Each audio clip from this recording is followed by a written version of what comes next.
Hello everyone, it's Wednesday on Your View. Welcome to the show. I am Morayo Afolabi Brown as always. I have the ladies with me. Hello. Hi. Mariam, how you doing? I'm fine. Please, let me make you people laugh.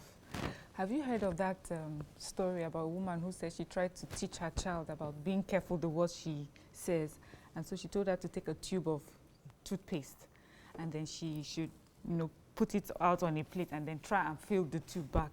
Of course, it's impossible for the thing to work now. So she says, okay, that is what happens when you speak without thinking or say mean things. You're unable to take it back.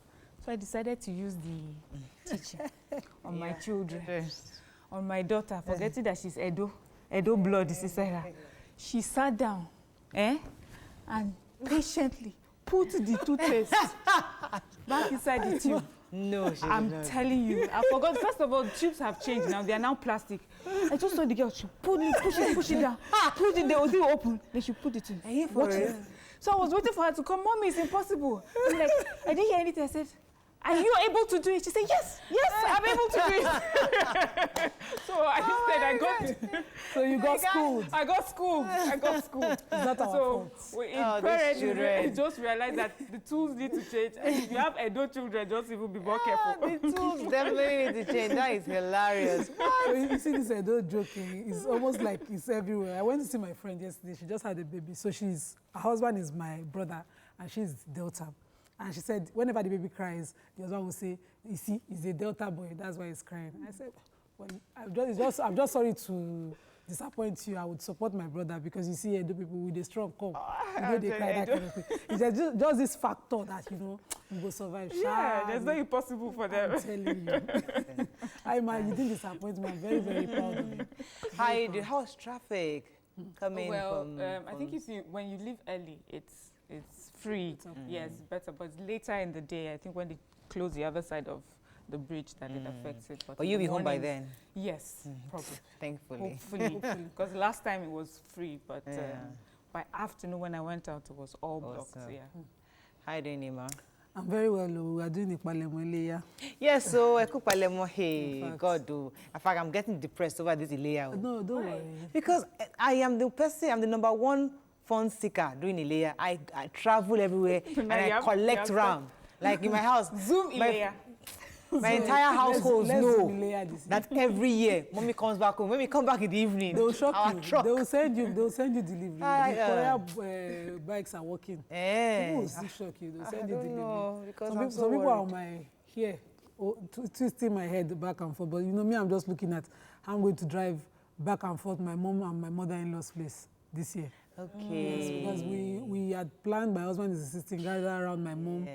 But my mother-in-law will be left alone. My kids are usually there every year, so I don't. I think she will probably understand. This time. No, the house will be empty. Yeah. And it's not right. It's the layer. She must see her grandchildren. Yeah. So you guys will work it out somehow. We'll do it it's halfway. 2 days public holiday, so there's 3 Thursday days. and Friday.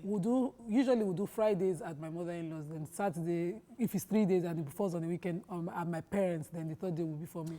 I don't know. We shall squeeze it, but this year we'll do 1 day, 2 families. Right. Okay. I'm thinking maybe these guys, for my family that do Ileya, I don't know they have to think of a plan. Maybe we come there, you just give us the meat and let us just go. I think we should just do fresh drive. Because my neighbors, I don't want to do fresh meat. I can't start doing that. As I'm slaughtering, just let me give you an advice. Do drive-through Ileya. Just come, park your car in the holiday, drop the meat, and just go. It's the processing. No, you cook the meat. You do the regular Ileya. Then you get your meat the drive next through. Day. So we just come, drive in, ping, pick up, and just drive. I'll give you one place in Magodo you can do that. Oh, please, fantastic. The banjos, just drive through. I'll just drive. Just give me their number. They come and drop it for me, and I'm good because I must not but eat round. I usually drive through the banjos every Ileya when I'm on set, maybe the next day, and I pick up and go. Don't go and let people go and line up in front of their house. I hope my uncle is listening. Alaji Fuja in Masha. I hope he's listening. I'll just drive through in front of your house. Just drop the meat. All right. That's all we can take on this. When we come back, we'll go through the front pages of the paper. Stay with us. We'll be right back.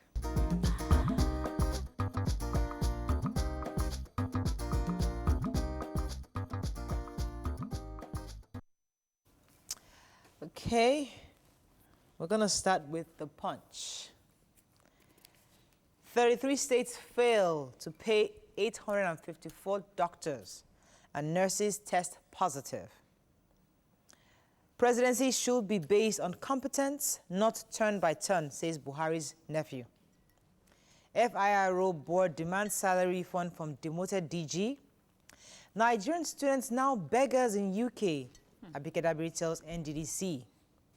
Ozekome meets Malami panel, testifies against Magu, submits videos. Netherlands, Switzerland to repatriate $200 million Malibu deal cash, says AGF. African Development Bank independent panel clears additional of wrongdoing. Rep summon Emefiele, Pencom boss, others over 300 billion naira. Let's start with the major headline. Yeah.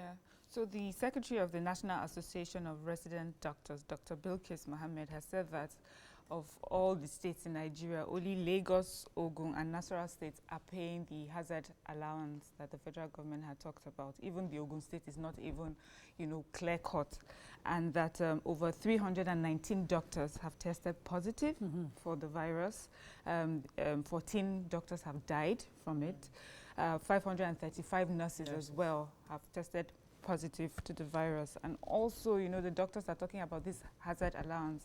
The government promised them a lot of things, They had made a more robust COVID allowance instead of the 5,000 they used to get, and tax rebates and things like that. They said they were not getting it, and so they went on their strike. Right. And during the strike, they were paid 2 months. Some of them got, some didn't get. And the moment they called off the strike, they haven't been paid anything. So I'm happy we made the front pages, so hopefully. And the picture, you can't miss the picture of NECA. It seems to be really quiet this time around because of the... But the Hajj is happening for those residents within the country alone. So we won't have the usual crowd. So Abike Dabiri was saying that Nigerians in the UK, especially those who were on scholarship by the NDDC, have not been paid. And according to her, she's gotten loads and loads of letters from these students asking her to help on their behalf get the minister to pay them. And she actually shared a letter where her office wrote the minister of Nigeria saying that please send money to these children. They are stranded in the UK. Some of them are now begging. So they need to ensure that at the backdrop of this probe, they make sure the money is getting to these students. Poor children. Okay, let's move on now. We don't want to take additional here. Let's take additional elsewhere. Moving on to the nation. Massive floods coming to Lagos and others as agency warns. I think some of the states are Ogun, Kwara, Ikiti rivers also will be affected. CBN holds 900 billion naira customers deposits with banks. Picture here of Minister Fashola and others in front of nation here, inspecting the 3rd Mainland Bridge. Only SS3 pupils to resume in Lagos and Ogun. Buhari's anti-graft war on course, says federal government. Why Oshimbajo's helicopter crash, says AIB, and panel clears additional of wrongdoing. Let's start again with the major headline. So the Nigerian Hydrological Services Agency has advised about 275 local governments along floodplains to, their state governors to evacuate them across the country. And focus, of course, like you mentioned, is on Lagos, Edo, Delta, and all the states along coastal areas. Also, they mentioned that the flood that happened in Abuja yesterday was due to an estate, a police estate built on floodplains again. So the issue comes back to, what we always talk about, proper town planning and building approvals given without all those areas. So areas that are supposed to be empty for a reason should be clearly stated. And people should not be allowed to build there so that we don't deal with these kind of issues every time the rain is coming. But they want that this year it will be preceded by heavy rains that, will be life-threatening and property damaging already. So people should please, be warned. And I hope that, because we know some states don't have place for people to go to. And some people might want to stay back and hope that the rains don't really destroy anything. But if you have families, along that area, we should open our doors, and our communal lifestyle should help us at this time. Let's take another story. The Vice President's helicopter. So the reports have finally out, and they've given details to why it happened. So the helicopter was to land on a football field, and the dust. So the blades, it picked up dust, and while the helicopter was trying to land, the haze covered them, and so that's what happened. they landed. So it was not juju, it was not political, it was not... Anyways, the federal government has reiterated that it's only SS3 students that are resuming, because we've been hearing exit classes, and exit classes is primary 6, SS3, but there's being very specific. It's only SS3 students that are about to write their WAEC examinations. Yes. Okay, let's move on to Vanguard. Uproar as FG battles PDP over ongoing NDDC probe. Buhari rejoices as panel led by ex-Irish president clears additional of wrongdoing. I don't dictate to Buhari, says Maman Daura. And Southern Kaduna, El Rufai can differ over cause of killings.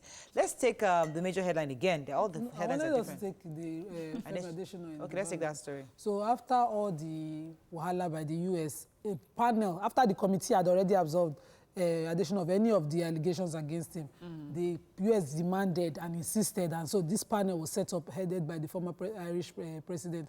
And this new panel completely kicked out every of those allegations affirmed his innocence of such allegations. And so the president, of course, and Nigerians are happy that, and additional candidacy now. He's the only candidate running for the president, unopposed candidate running for president of the African Development Bank again in August. And so we are clean, our hands are clean. For the World Trade Organization, we heard that Ngozi Okonjo-Iweala also got an endorsement from former Prime Minister Gordon Brown. So we're still waiting. He says that she's someone that, when the things, like she handles tough jobs. So I was going to take the major headline, NDC. So the Minister of Information and Culture was speaking yesterday, and he said that it was regrettable that the party under whose watch the looting of NDDC, referring to PDP, under whose watch NDDC took place, the looting of NDDC took place, could summon the courage to attack Buhari's administration that was actively working hard to clear the mess created by PDP. And obviously there was a back and forth, and I think PDP also responded. Is insisting that based on Magu's present investigation and the NDDC investigations and also that of the NSIT, they are insisting that the president should resign, and that his anti-corruption mantra is properly is compromised, and he should resign. So Lai Mohammed had to respond, and they also responded and described their allegations as infantile. Interesting. Southern Kaduna, please. Let's talk about Southern Kaduna. It's getting really bad. Yes, of course, we have seen the pictures and heard the stories back and forth also on what the reasons for these clashes are. The governor of Kaduna State is insisting that it is a communal clash between two different tribes and communities over farmlands, and that they have done many things like getting accommodation for the mobile police in the area. They had to buy an estate so that they accommodated within the community, and still nothing has changed. And he sort of put the blame on the people that unless you are willing for this to stop, it will not stop. The Christian Association of Nigeria is really upset by that, his stance, and saying that this is not about communal clashes. These are headsmen attacking a particular group of people, Christian Southern Kaduna indigents. He says that they are there's Northern Kaduna, there are other parts of Kaduna. Why this particular group of people? So, there's the back and forth. The people are saying don't politicize it and don't. So, all right, we have to move on to the Nigerian Tribune. Let's find a story we've not taken. Galaxy Backbone reps uncover clauses ceding Nigeria's sovereignty to China. Jesus, I didn't read that story. On ending debate over hydroxychloroquine has medical doctors debunk US-based doctors' claim. Medical doctors debunk US-based doctors' claim. Ex-pension boss Maina released from Kuje prison. That's the story to not take. Let's take that major headline. Okay, the major headline. The House of Reps, probing certain contracts, raised an issue about one Article 8.1 of the commercial loan agreement signed between Nigeria and the Export-Import Bank of China. And in those contracts, they have clauses, compelling Nigeria to waive immunity on grounds of sovereign or otherwise for itself and its properties in connection with the contract in arbitration issues. And other contracts like that where Nigerian government has to waive, except for their military, except for certain, but property and all those waivers that gives us, our sovereignty over things existing within our countries are waived. I don't understand I don't want to just jump to panic, yes. because sometimes when you read it off like that, you might be, you know. So we'll go back and study I want to believe that the lawyers know that we are already doing PIB. Yes, so we are doing a lot of other ones, and I don't want to believe that aside from the money you will get, you don't want your generation unborn continue to pay monies that, you know, why you have enjoyed, you have chopped the inheritance already and die with it, that kind of thing. So I want to believe that the lawyers will do the needful. And in all this, because the Minister for Transport was upset, Amici was upset, saying that, you know, all these probes you are doing, they will just stop giving us loan. And you know, the Ibadan-Kano rail, we have not secured the loan for that one. Yeah. You people are asking for Meduguri, Port Harcourt, Meduguri. We have not secured. You people should just, you know, saying that to the House of Reps. But if there's a cause for concern, there should be, you know, it should be raised. Yeah. And the lawyers should start to do proper work. Okay, we have to run off right now, unfortunately. I was going to take the MENA. You have that story? Yeah, so he's been released, of course, and that is, he met his bail, really just that he met his bail conditions, and that now it will give him time. You feel that when these probes happen, Ojus or Kalu, they're there for a few months, they just go right back. Yeah. So you do all this, there's this huge media trial, everybody gets excited that corruption is actually, the corruption fight is actually working, and suddenly they're released on bail. Well, this person is saying it's so that he can prepare for his court hearing. So we'll see that. I hope it's not the end of it. If Dasuki could stay 5 years, with kind of allegations against me now, even though I'm a lawyer, are almost bailable. That's the way I say it. Okay, they're bailable. Okay. I mean, almost unbailable, sorry. Okay. I didn't believe any court would grant him bail. Okay, unfortunately, we ran out of time. I was going to take a few more of the stories. But the gas explosion that happened in Lagos is a major cause for concern. And that will be our topic after the break. Stay with us. We'll be right back.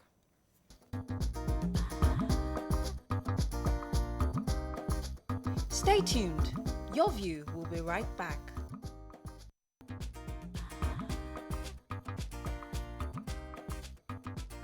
Welcome back to Your View.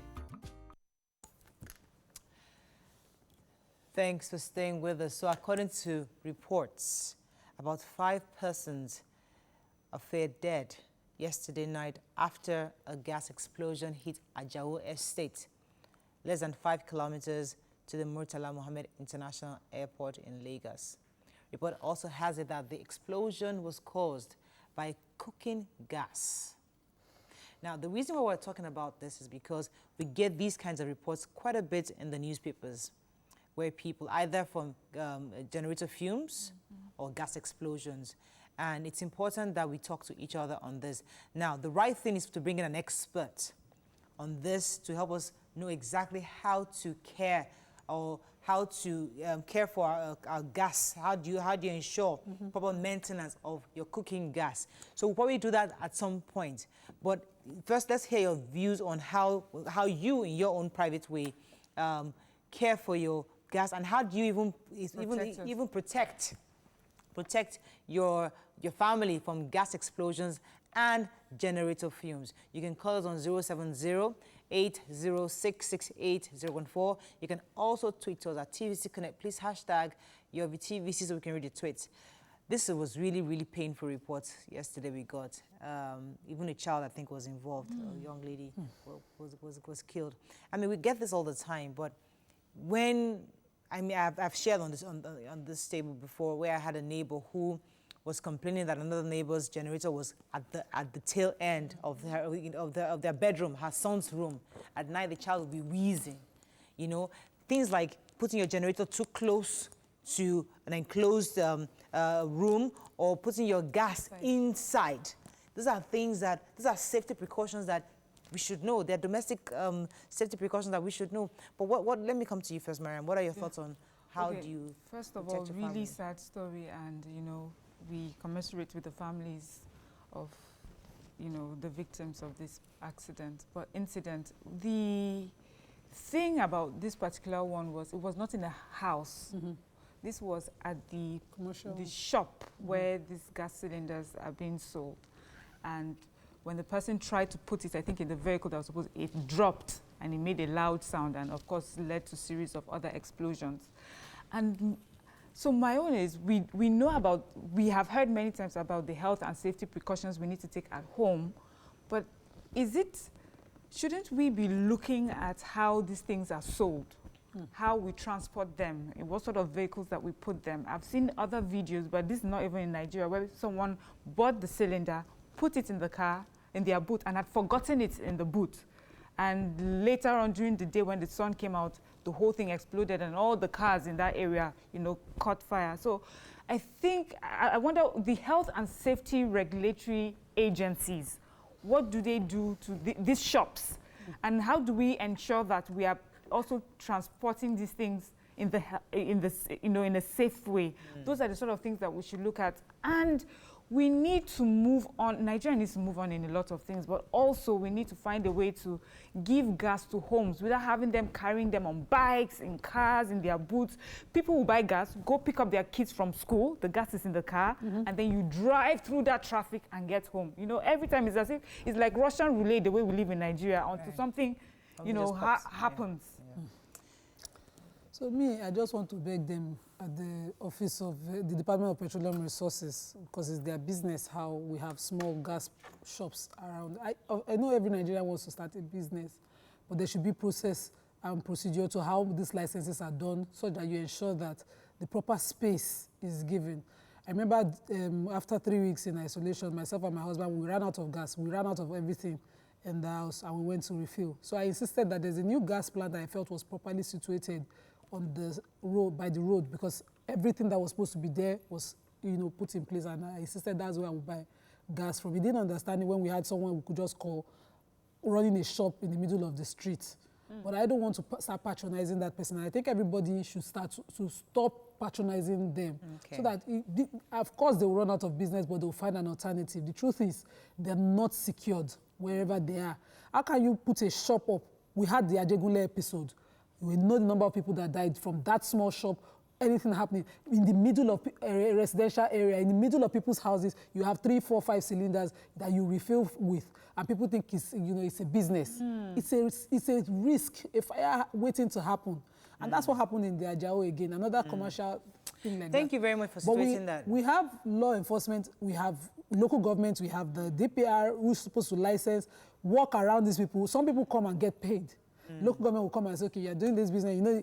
They will tell you, their staff will come and tell you all many things, get some money, go away. So thank you, Dima and Miriam, for helping us situate that, because I actually initially thought the reports I got was actually, I thought it was a home, from the house. But thank you for helping us understand that this wasn't from the home. This actually happened from the retailer. Now, the issue now, therefore, should be who gives them permits?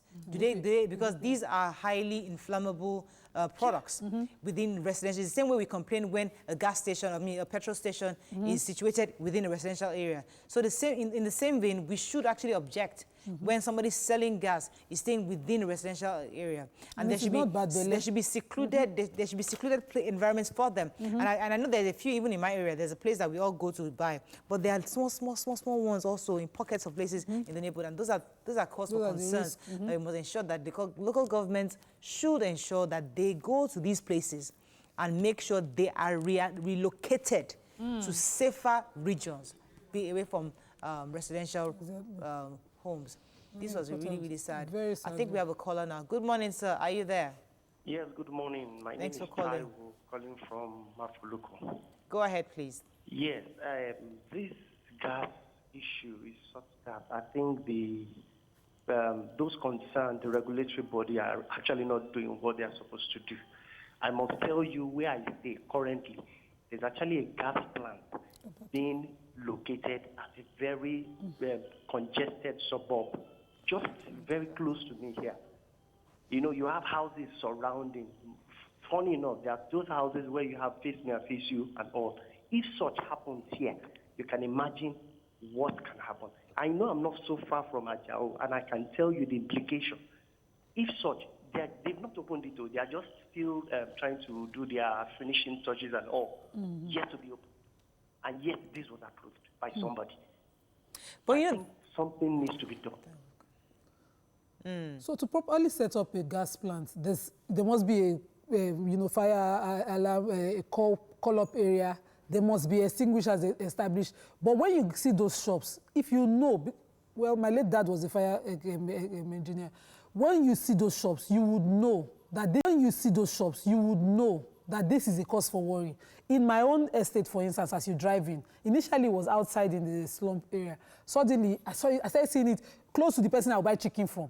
How is it possible that gas is near chicken? Do you understand? There's no extinguisher, nothing. The guy just operates his business. And one silly thing can happen, and that's it. We're all in trouble. Let me take this call from Yakub. Yakub, are you there? Yeah, good morning. Thanks for calling. Go ahead, please. Good morning, Sister Nima and Miriam. Good morning. You see, Morayo, we have big problem in our hands. Why I say so is this. There is no how you can rule out corruption in this kind of station. Reason being that there are some agencies that, giving that job to land-facing people want to host a gas station. And then if you come to my area here in Dokwemo, we are talking about gas station now. What about petrol station? You find petrol station situated a place where they're made for residential. Yeah. That if anything happened in that petrol station, some of the petrol stations close to houses. See, and then some of these petrol stations now, they are not selling gas as well. Who land testing them? So it's not down to Lagos State government to regulate this thing very well. Even if they regulate it, there's some people will go there still collecting money, and then giving them go ahead. It's only God can help us. We are into it already. Thank you. But when we lose lives, I remember that there was an accident on CMG Road. There's a gas plant. Yes, no. But you know, the damages were minimal because it was in a secluded environment. So they had this huge compound, and where their station is pretty in the corner. So before the explosion gets to anywhere close to even the main road, they could even cordon off, and the traffic was still... there were no lives lost, but it was a major explosion because they had the right. I think they had quite a few health safety measures in place already. So that's what we're saying. Because of that kind of, because of the possibility of an explosion, you need to relocate many of these gas shops to Nigerians safe neighborhoods. just get emotional a lot of times. Because of the cost of establishing that kind of business, people will start to say, hey, shall we no go chop? You see, this chop we want to chop is why we keep losing small lives. Right. The Ajegule one, the videos, the pictures were horrible. If I'd known, if somebody had even pre-warned me, I won't open these pictures I saw yesterday. Yeah. Because the way the body parts were dismembered, it's not something that we should wish on anybody for the sake of what we are looking for. We can't think with our stomach. When we should be thinking with our heads. On that note, we have to wrap up, but the truth is our hearts go out to the family. Honestly, it's a painful loss, and we're asking that the government should ensure that those who are selling gas within the neighborhoods should relocate. They shouldn't be there because these are highly inflammable products. Let's go on a break. We'll be right back.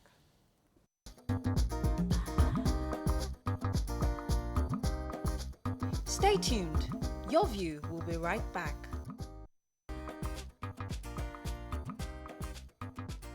Welcome back to Your View.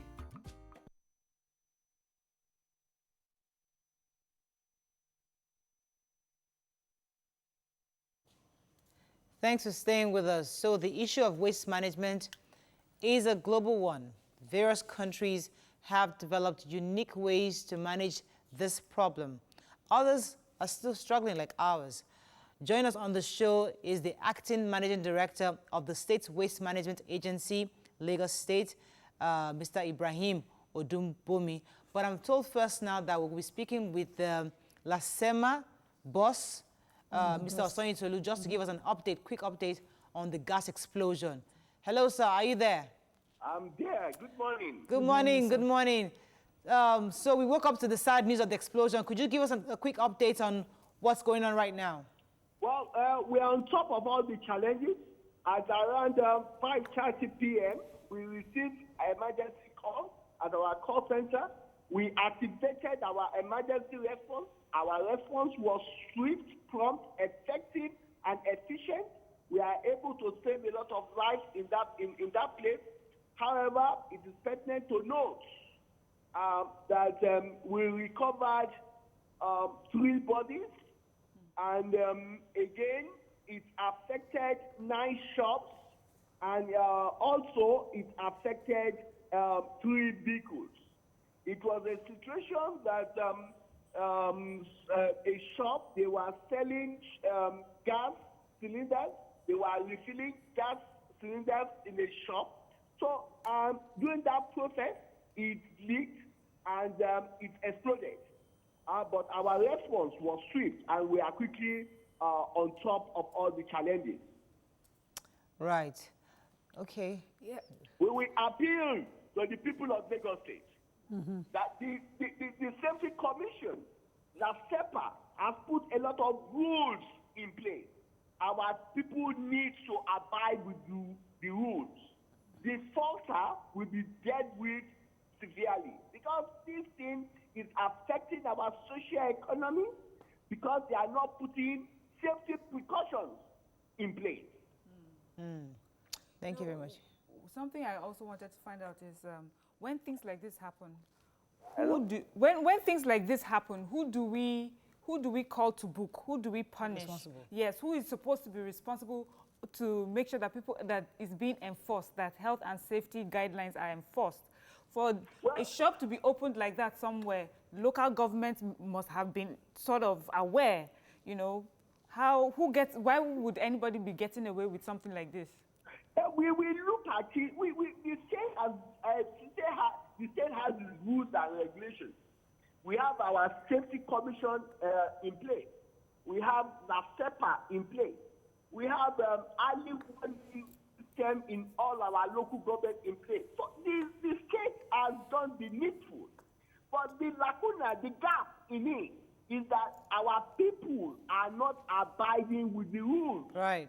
The problem, we've carried out a lot of enlightenment, sensitization, advocacy to inform the people what the danger that is involved handling a gas cylinder.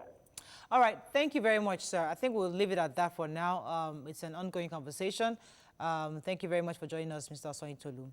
Now we have with us the Managing Director of the State Waste Management Agency, Lagos, Loma, Mr. Ibrahim Odumbori. Good morning, sir. Are you there? Good morning, everyone. Good morning. Good to have you on the show. Thank you. I would like to let Nima do the honors because she's been #1 person on this issue of waste management. So I'd like you to go for the first question. Go ahead, Nima. Okay, so I'll leave the fraud issue to us. you guys. Yes. So good morning, sir. Good morning, man. Good morning. So I'd like to know, because for me the #1 issue with Loma is collection of waste. I have a problem with that. I believe that they're not doing as much as they should when it comes to collecting waste, especially on my own axis of town, the Badagry Expressway and the environs around that area. What issues do you have with collection of waste? How is this? What's the system like? What's the setup like? Who is responsible? Where do they pick? How do they pick it up? Where do they take it to? What time of the week should they do that? All the details, please. So thanks for your question. I think in response to that, in terms of waste collection across the state, we use the services of our PSPs, our private sector participants, who goes into each community to be able to cut away their waste on a regular basis. Over the last couple of years, there have been some capacity building challenges for them, which we've looked at, and thanks to our governor, Mr. Valide Sanwo-Olu, we've been able to help to look at ways we're going to help them going forward in terms of helping them go back to capacity pre-2015. At that point, they were actually moving in the right direction when it comes to the number of assets they have to carry out their day-to-day activities. So over the next couple of months, we will be giving them state support to get back to shape and be able to cope with the waste collection demands for the state. Also, as a regulator for waste management in the state, we will also be speaking to them and making sure that the activities are measured in terms of agreeing a minimum standard with them. So we've agreed minimum standard with each of our operators that service our residents to ensure that on a regular basis, you should be able to have an operator come to you at least once a week. If we do that, the state will be a lot cleaner. We normally generate over 12,000 metric tons of waste on a daily basis. And for us to achieve that, every one of our operators, including Loma in support as well, needs to make sure that we are continuously active. Now, and we sustain that. Our worry, sir, is we understand the fact that there are plans and you've had meetings. Our issue is the implementation and the operational plans they actually have. So they are supposed to, but sometimes they don't. Sometimes also we have situations whereby we don't have access to calling them to come and pick up waste. So we don't even know where to find them. We just know that they exist. That's one. And number two, many of their trucks are dilapidated. Many of them, they have waste dropping off the trucks, and many of them have broken down trucks. So we have these kind of issues. How are you addressing it? So on the issue of where to find them and where to actually locate which of the operators service your community, we have on our website and also on our app. You will be able to look, if you go on our app, you'll be able to find out which PSP service your community with their telephone number, their contact details. On the issue of the assets which they use to carry out their job, like I said earlier, through the support being given to Loma and also the AWAM Association, the Association of Waste Management Managers of Nigeria, especially Lagos chapter, we're going to be supporting them with working capital over the next couple of weeks.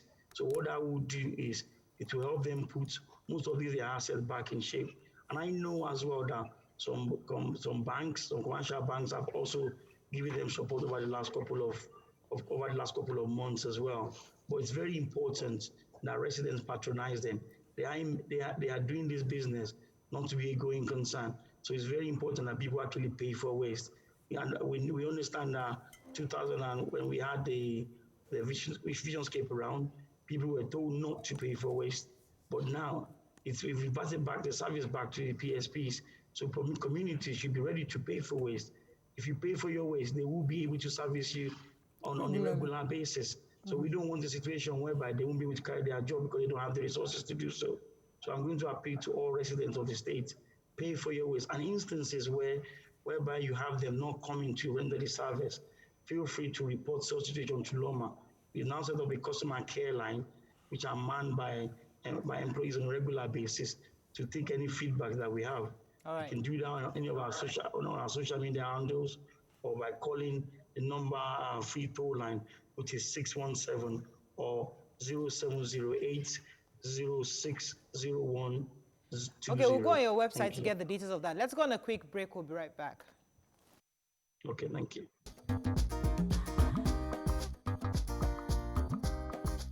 Stay tuned. Your View will be right back.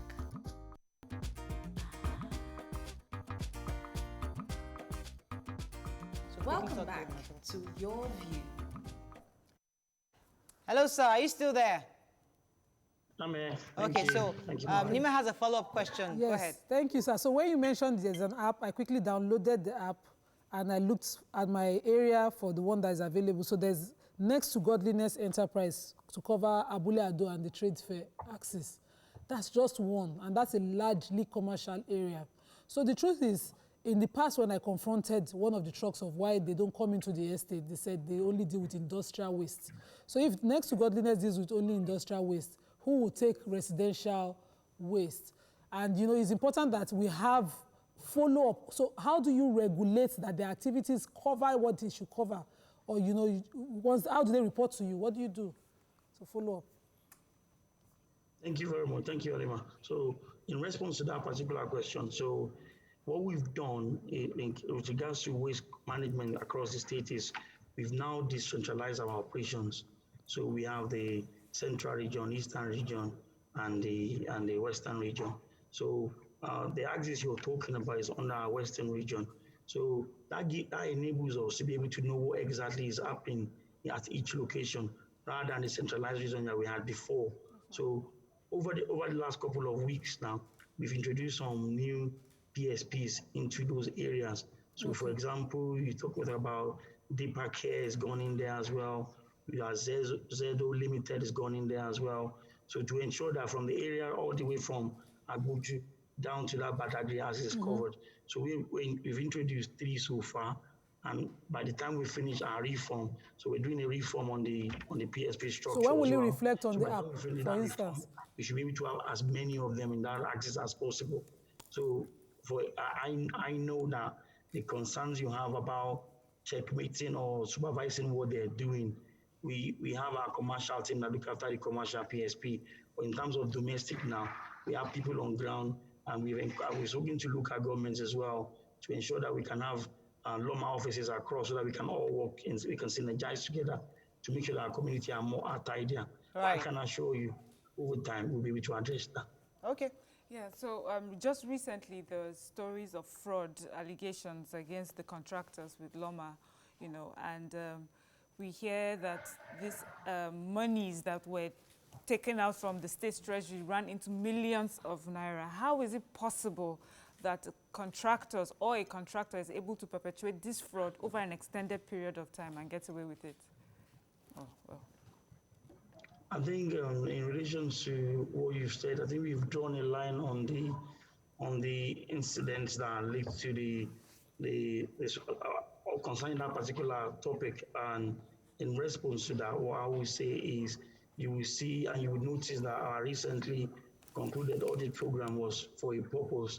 And the main key areas that's addressed for us mainly is around timely addressing of the welfare of the sweepers, ensuring that they are all well protected, and align of our routes as well to make sure we have a consistently cleaner city.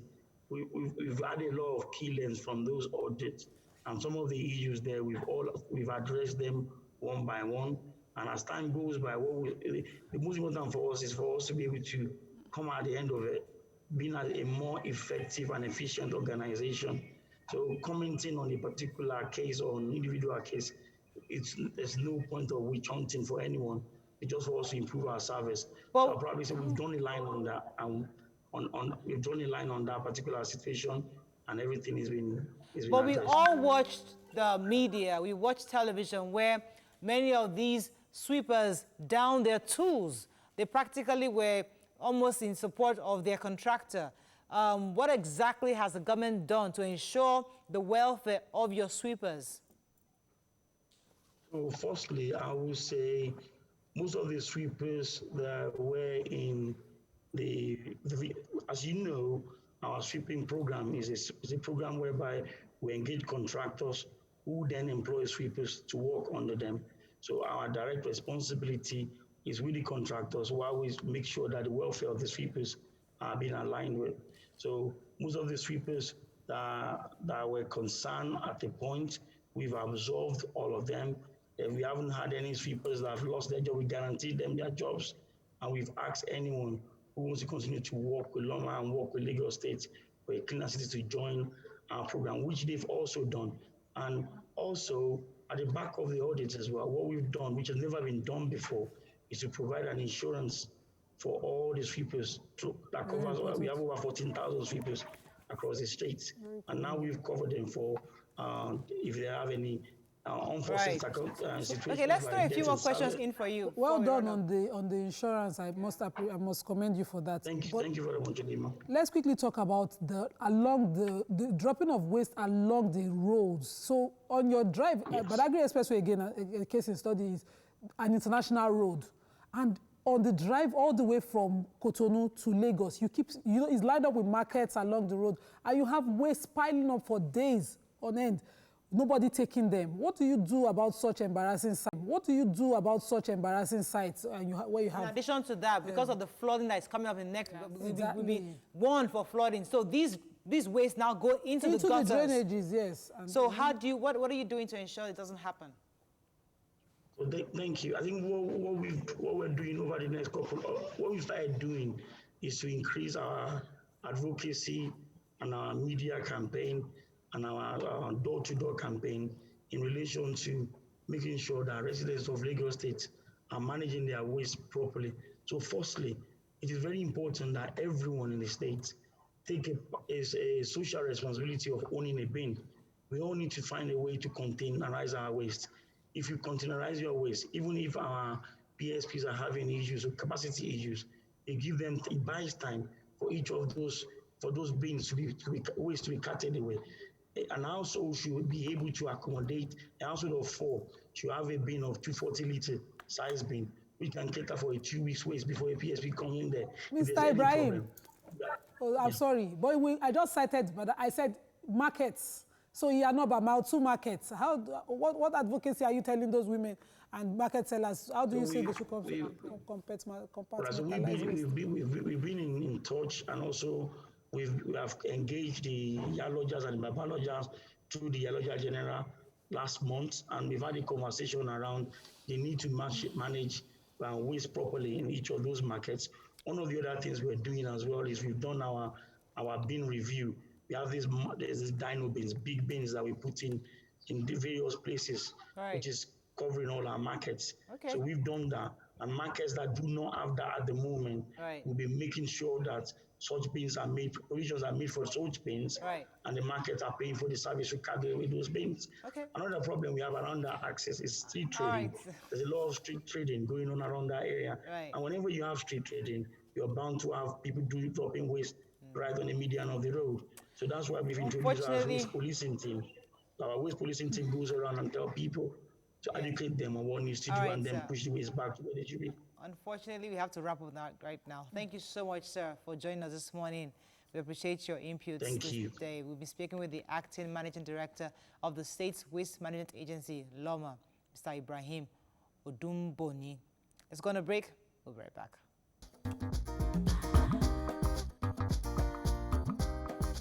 Stay tuned. Your View will be right back.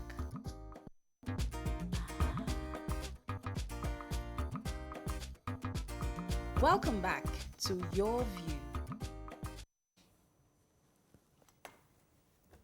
Thanks for staying with us. So moving on to other matters, the rate of cultism among Nigerian youth have actually increased drastically lately, as some parents are allegedly aiding their children in this nefarious act. The question is, why are they joining even though they know their lifespan will be short in some cases? Joining us on the show is the Coordinator Police Campaign Against Cultism, CSP Ibiri Amarazu. Good morning, sir. Are you there? Okay, we just lost contact with our guest, but it seems that this period of lockdown that we had a few weeks back made lots of young people obviously idle. Many of them that were already probably thinking of joining various groups had an opportunity to actually begin to participate in these behaviors. I think our guest is on now. We'll try to see if we can get him on. CSP, are you there, sir? Yes, I'm with you. Good morning. Thank you for joining us right now. We got reports on this issue of cultism increase in the last few months. Could you confirm that report for us? If you said you got a report of increase, we don't have that report of the increase, but we have the report that there are incidences of cultism and, of course, other vices, and that is what we are working on as far as this program is concerned. This police campaign against cultism and other vices.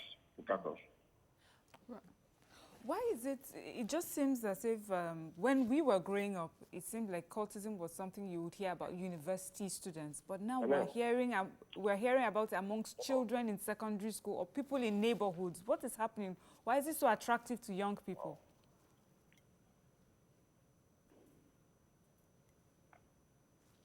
I think we lost them. Sir, are you there? I think we lost them again. Now, okay, go ahead. What my experience is with cultism is that, is like Miriam said, is now everywhere. For some reason, this an idle mind is a devil's workshop has really taken over. And beyond that, there's the peer pressure reason for why people would join. So there's the incident I cited on the show about the young man who wakes up daily, does nothing, and just has this group of friends that he must associate with at every point in time. And in those days, your parents would have studied the kind of friends you meet. But now, the best of children are the cult members.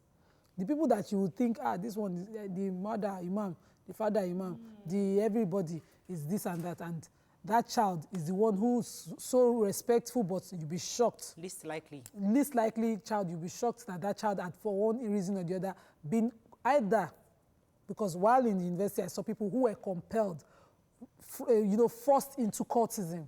They would, they would oppress them, threaten their lives to join the cult, and sometimes they would even frame them and call them thieves, beat them around the school, insist that they stole the phone just so that the boy will say, we need that protection kind of thing. So I'd like to see what they are doing as a anti-cult unit to find out those children who were not willing to join but were forced to join, and see what the protection system is like for them, so that they're willing to come out and speak. Right. So we're still trying to get him back on the phone, but in the meantime, I think we can take a quick break and we'll be right back.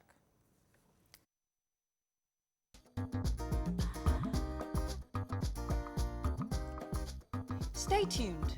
Your View will be right back.